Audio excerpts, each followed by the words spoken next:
जा पर कृपा राम की होई, ता पर कृपा करहि सब कोई। जिनके कपट दंभ न माया, तिनके हृदय बसहु रघुराया।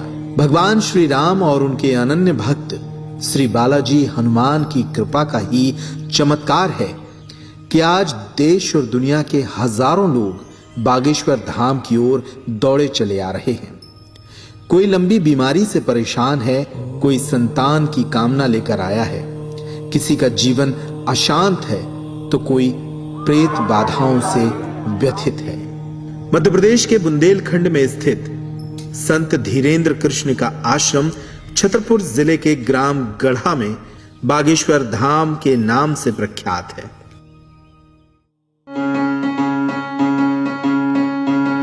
खबर मोरी ले रही हो बागेश्वर गढ़ के हनुमान, खबर मोरी ले रही हो बागेश्वर गढ़ के हनुमान, खबर मोरी ले रही हो बागेश्वर गढ़ के हनुमान, खबर मोरी ले रही हो बागेश्वर गढ़ के हनुमान, बागेश्वर गढ़ के हनुमान। वेद पुराणों और देवताओं की पवित्र भूमि भारत पर पिछले सैकड़ों सालों में परम चेतना को उपलब्ध ऐसे अनेक फूल खिले हैं जिनकी सुगंध से मानव समाज पल्लवित, प्रफुल्लित और परिपक्व हुआ है। आज हम आपसे एक ऐसे ही परम साधक की चर्चा कर रहे हैं जिनको ये संसार श्री बागेश्वर धाम के पीठाधीश्वर संत श्री धीरेन्द्र कृष्ण शास्त्री के नाम से जानता है। हजारों समस्याओं, व्याधियों से दुखी मानव समाज इस दरबार में अपने कष्टों का निवारण पा रहा है। कौतूहल तो इस बात का है कि विज्ञान के इस युग में समस्याओं को लेकर आए लोगों के मन की बात उनसे पूछे बगैर ही संत श्री बागेश्वर धाम पीठाधीश्वर के द्वारा पहले ही पर्चे पर लिख दी जाती है। बिना सिर्फ व्यक्ति का भूत, वर्तमान और भविष्य जान लेते हैं, अपितु उसकी समस्याओं का निवारण भी करते हैं, वह भी पूरी तरह निःशुल्क। तो इससे ज्यादा क्या चाहिए मुझे कि हम डॉक्टर के पास गए और बिना बताए समस्या का निदान मिल जा रहा है, तो मेरे लिए बेहतर लगा। गढ़ा गांव के ही बाहरी हिस्से में एक प्राचीन मंदिर मौजूद है जो चंदेल कालीन बताया जाता है। इस मंदिर में बागेश्वर महादेव का चमत्कारिक स्वरूप है तो वहीं स्वयंभू बालाजी हनुमान जी भी विराजित हैं। नियति ने बालक धीरेन्द्र को इसी मंदिर की ओर पुकारना शुरू कर दिया और इसके माध्यम बने बागेश्वर मंदिर के पुजारी और धीरेन्द्र कृष्ण शास्त्री के दादा पंडित सेतुलाल गर्ग जी। श्री बागेश्वर बालाजी सरकार एवं बागेश्वर महादेव के कृपा पात्र संत धीरेन्द्र कृष्ण शास्त्री के पास ऐसी कौन सी दिव्य शक्ति है जिससे वे मनुष्य के भूत, वर्तमान और भविष्य को जान लेते हैं। इसी प्रश्न का उत्तर खोजने हम उनके प्रारंभिक जीवन की तरफ लौटते हैं। बागेश्वर बालाजी की सेवा में बचपन के 8-9 वर्ष से ही हमारी प्रारंभिक रही। 12 से 13 वर्ष की अवस्था में जब हम पहुंच गए तो उस वक्त हमारे अनुभव बढ़ने लगे थे। पूज्य दादा गुरु हमें कुछ विशेष विधियों के द्वारा हमें सजोने लगे थे, संभालने लगे थे। वो कहते हैं कि गुरु जो है बाहें पकड़ता है, गुरु बाहें पकड़ करके परमात्मा के चरणों में रख देता है। तो हमारे गुरुदेव ने, दादा गुरु ने, पूज्य दादा गुरु ने हमारी बाहें को पकड़ करके बागेश्वर महादेव, बागेश्वर बालाजी के चरणों में रख दिया। ग्राम गढ़ा में 10 जुलाई 1996 को पिता श्री राम कृपाल गर्ग एवं माता श्रीमती सरोज के आंगन में जन्मे बालक धीरेन्द्र को क्या पता था कि एक दिन वे भगवत कृपा को उपलब्ध होकर मानव कल्याण का माध्यम बनेंगे। उनका प्रारंभिक जीवन भीषणतम गरीबी के बीच व्यतीत हुआ। एक कच्चे कमरे में ही 5 लोगों का उनका पूरा परिवार गुजर बसर करता था। कर्मकांडी ब्राह्मण परिवार होने के कारण पूरे परिवार की जीविका पूजा और अनुष्ठान कराने के बाद मिलने वाली दक्षिणा पर ही निर्भर करती थी। 12 वर्ष की अवस्था में जब उस वक्त हमारा जीवन क्लेश में अति से ज्यादा गंभीरमय, अति से ज्यादा कठिनाइयों में घिरा रहता था, तो दक्षिणा की खोज में, पैसों की चाह में कि हम भी अच्छा भोजन पावें, अच्छे वस्त्र पहने और भगवत कृपा को प्राप्त करें, तो दादा गुरु ने हमें सहारा दिया और कहा इस संसार में शिवा परमात्मा के तुम्हें कोई आगे नहीं ले जा सकता। एक तरफ भीषण गरीबी, दूसरी तरफ कोमल आयु में ही परिवार के भरण पोषण का भार। ऐसा प्रतीत होता है जैसे परमात्मा इस बालक को स्वर्ण की तरह निखारने के लिए परीक्षा की अग्नि में तपा रहा था। फिर ऐसा क्या हुआ कि अचानक सामान्य चेतना परम साधक की चेतना में बदल उठी। दादा गुरु के काशी वास होने के बाद में फिर मन खिन्न हो गया। कोई मार्गदर्शक नहीं था, कोई प्रेरणाएं देने वाला नहीं था, कोई समझाने वाला नहीं था, तो खूब हम रोते रहते थे। फिर स्वप्न में हमारे जीवन में बदलाव स्वप्न से हुआ। फिर अचानक से स्वप्न में ऐसी प्रेरणाएं प्रारंभ हुई कि अगर आगे बढ़ना है तो साधना मार्ग को तेज करो। और साधना मार्ग कौन सा लें, क्या साधना करें, किसकी साधना करें, कैसे करें, इन सबसे अनभिज्ञ थे। तो स्वप्न में जो प्रेरणाएं बागेश्वर बालाजी की लगी, आप अज्ञातवास साधना करो। अज्ञातवास साधना से ही संसार की कठिनाइयों को पार करके आप लोगों के जीवन में एक ऊर्जा, एक प्रकाश प्रकाशित कर सकते हो। इस भावना का मन में 2-3 बार स्वप्न, एक आध बार का स्वप्न हमारे मन में लगा कि मन की कोई तरंग होगी, मन का कोई भाव होगा, भ्रम होगा। माता जी को हमने बताया, पिताजी को भी बताया। पिताजी हमारे फिर काम थोड़ा देखने लगे थे, पूर्णतया स्वस्थ थे, काम धाम भी देखने लगे, तो माता पिताजी ने कहा कुछ नहीं, स्वप्न है, आते रहते हैं, उनको हृदय में नहीं लेना चाहिए। हमने कहा, फिर लगातार दूसरी बार आया, अज्ञातवास करो। फिर तीसरी बार आया, अज्ञातवास करो। अब वो अज्ञातवास से हम अनभिज्ञ थे। अज्ञातवास है क्या? खोज की तो पांडवों का अज्ञातवास हमने पढ़ा। पांडवों ने अज्ञातवास की साधना की, अज्ञातवास घूमे, अज्ञातवास से ही उन्होंने जो है महाभारत जैसे समर्पण विजय प्राप्त की। हम समझ गए ये प्रेरणा यहाँ है। बौद्धिक बल दादा गुरु के कारण जो है थोड़ी मोड़ी उनकी कृपा प्रसाद से बुद्धि खुली थी, तो हम समझ गए कि इस अज्ञातवास की साधना से, संसार रूपी महाभारत से हम जीत तो नहीं सकते, पर महाभारत में खड़े होने लायक शायद ये अज्ञातवास बना सकता है।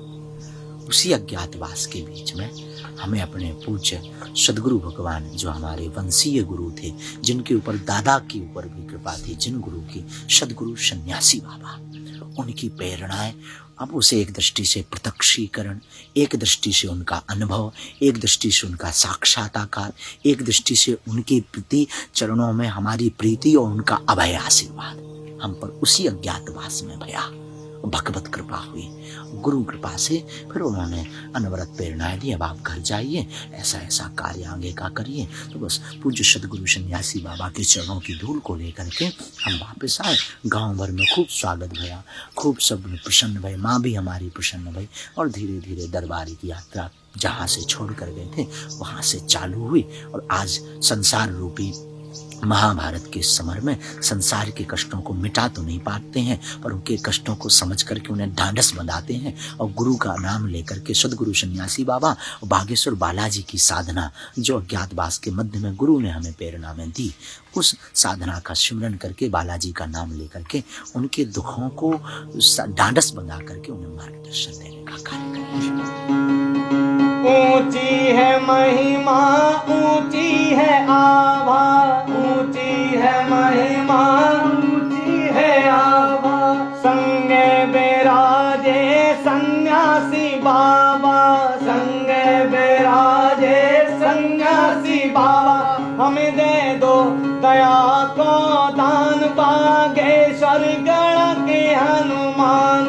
खबर मोरी ले रही हो बागेश्वर गढ़ के हनुमान, खबर मोरी ले रही हो बागेश्वर गढ़ के हनुमान।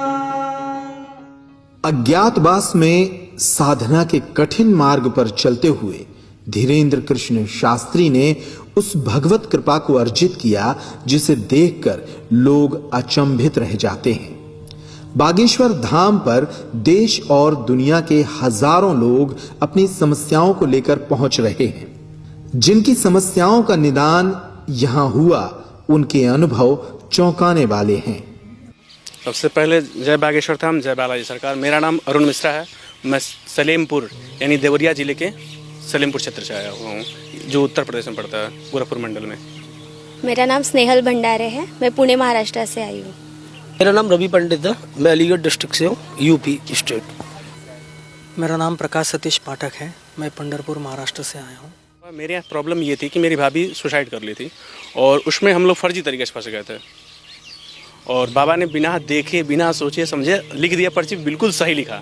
और ये हमारे लिए बहुत चमत्कारी चीज़ थी, क्योंकि बहुत जगह मैंने गया था, वहाँ कभी कुछ बताते थे कभी कुछ बताते थे, लेकिन किसी ने बिना देखे नहीं बता पाया आज तक। हमें अपनी समस्या बतानी पड़ती थी, लेकिन बागेश्वर धाम में समस्या बतानी नहीं पड़ती, बाबा खुद लिख देते हैं। और मुझे कुछ परेशानियाँ थी, मतलब उसकी मुझे ये नहीं था कि मुझे सोल्यूशन चाहिए, ऐसा नहीं था। लेकिन यहाँ के लोगों के अनुभव सुनने के बाद तो मैंने कि मैं भी अर्जी लगाती हूँ, तो लगा दी। और मेरे प्रश्न तो यही थे कि बिज़नेस में हम सारे बिजनेसमैन ही हैं, तो उतार चढ़ाव तो होता ही रहता है, तो पूछ ले। तो वहाँ जब गई तो एक शौक लगा, क्योंकि ये जो हो रहा था हमारे घर में वो भूत बाधा की वजह से हो रहा था। जब लोगों से बात की, जब देखा सब कुछ लाइव, जो हमने अर्जी बांधी थी हमारी दीदी ने, वो सब कुछ सेम निकला, सब कुछ गुरु ने सच बताया। तो बिल्कुल मतलब बोल नहीं सकते, ये बिल्कुल सच है। तो डॉक्टर ने बोला कि 2 दिन की हम गारंटी देते हैं, ज़्यादा नहीं, क्योंकि आपकी माता जी को शुगर भी है, तो हम उसकी गारंटी नहीं लेते। वेंटिलेटर पे है। तो हम बहुत मतलब अपसेट हो गए थे पूरी फैमिली। तो मैंने हमारे घर से ही अर्जी बांधी थी रविवार के दिन, संडे के दिन। और मंगलवार के दिन ऐसा चमत्कार हुआ कि मैं पूरा हिल गया। राहत मिली कि जो मुझे एक ही अर्जी पेशी हो गई, उसमें मुझे अनुभव आने लगा है। बोलने लायक नहीं है, मतलब बिल्कुल ही एकदम भगवान का मतलब दूसरा रूप, मतलब गुरु जी हैं। संकटों और समस्याओं से मुक्त हुए लोग संत धीरेन्द्र कृष्ण शास्त्री को भगवान कहते हैं, लेकिन वे स्वयं इस संबोधन से सहमत नहीं हैं। ये पूर्णतया गलत है। हमारे लिए गुरु भगवान हो सकते हैं, वो उनकी अपनी मान्यता है, पर इंसान कभी भगवान नहीं बन सकता है। पुरुष बन सकता है, महापुरुष बन सकता है, सिद्ध बन सकता है, ज्यादा निपुणता आने के बाद गुरु बन सकता है, परंतु कभी भगवान नहीं बन सकता। अपनी शक्तियों को वे बालाजी सरकार की महिमा के सिवा और कुछ नहीं मानते। श्रद्धालुओं की अपार संख्या यहां अपनी भावनाओं को लेकर पहुंचती है। उनकी समस्याओं का निराकरण तो निशुल्क होता ही है, बल्कि मां अन्नपूर्णा की कृपा से प्रतिदिन चल रहे भंडारे में उन्हें प्रसाद भी निशुल्क मिलता है। एक सामान्य मनुष्य से साधक बने संत धीरेन्द्र कृष्ण शास्त्री के जीवन की ये कथा अब नए संकल्पों के साथ आगे बढ़ रही है। नर सेवा को ही नारायण सेवा मानने वाले संत श्री धीरेन्द्र कृष्ण शास्त्री आज एक ओर जहां अपनी दिव्य शक्तियों से दीनहीन समाज की व्याधियों को मिटा रहे हैं, तो वहीं दूसरी तरफ सनातन संस्कृति के प्रचार, गौरक्षा, निर्धन कन्याओं के विवाह जैसे संकल्पों के माध्यम से समाज और मानव कल्याण का मार्ग भी प्रशस्त कर रहे हैं। ऊंची है महिमा, ऊंची है आभा, ऊंची है महिमा, ऊंची है आभा। संग बिराजे सन्यासी बाबा, संग बिराजे सन्यासी बाबा। हमें दे दो दया को दान, बागेश्वर गढ़ के हनुमान। खबर मोरी ले रही हो बागेश्वर गढ़ के हनुमान, खबर मोरी ले रही हो बागेश्वर गढ़ के हनुमान। जय जय जय हनुमान गोसाई, जय जय जय हनुमान गोसाई। कृपा करो गुरुदेव की नाई, कृपा करो गुरुदेव की ना। तुम्हारी महिमा तो जाने जहान, बागेश्वर गढ़ के हनुमान। खबर